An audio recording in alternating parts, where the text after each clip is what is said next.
চিংড়ি মাছ রান্না করার পর চিংড়ি মাছের মাথাগুলো ফেলে না দিয়ে বানিয়ে ফেলতে পারেন খুবই সুস্বাদু একটা রেসিপি। তো নমস্কার বন্ধুরা, আজ আমি আপনাদের তৈরি করে দেখাবো চিংড়ি মাছের মাথা ভর্তা রেসিপি। তার জন্য চিংড়ি মাছের মাথাগুলো খুব ভালো করে পরিষ্কার করে ধুয়ে রেখেছি। আর লাগছে কয়েকটা শুকনো লঙ্কা, একটা পেঁয়াজ কুচি, আর এখানে কয়েকটা রসুন আমি কুচিয়ে রেখেছি। এখন কড়াইয়ের মধ্যে অল্প তেল দিয়ে শুকনো লঙ্কাগুলো একদম লাল করে কড়া করে ভেজে নিতে হবে।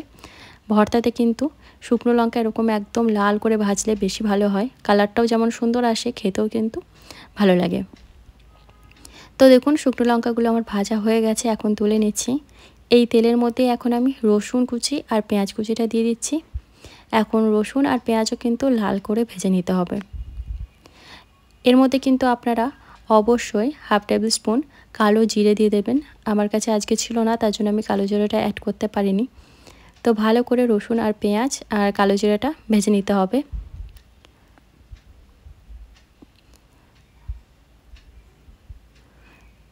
তো দেখুন এখানে আমি পেঁয়াজটা কিন্তু একদম লাল করে ভেজে তুলে নেব।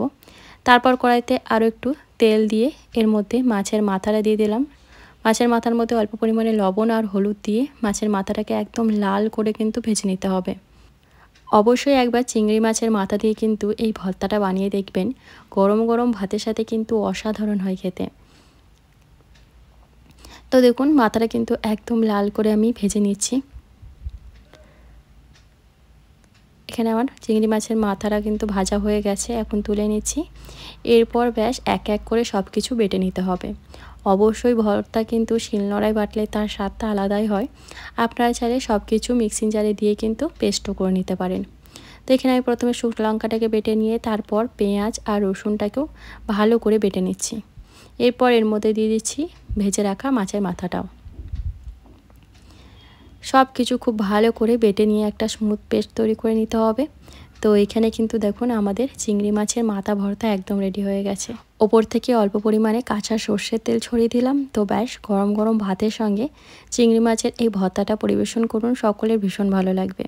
তো আজকের মতন বাই।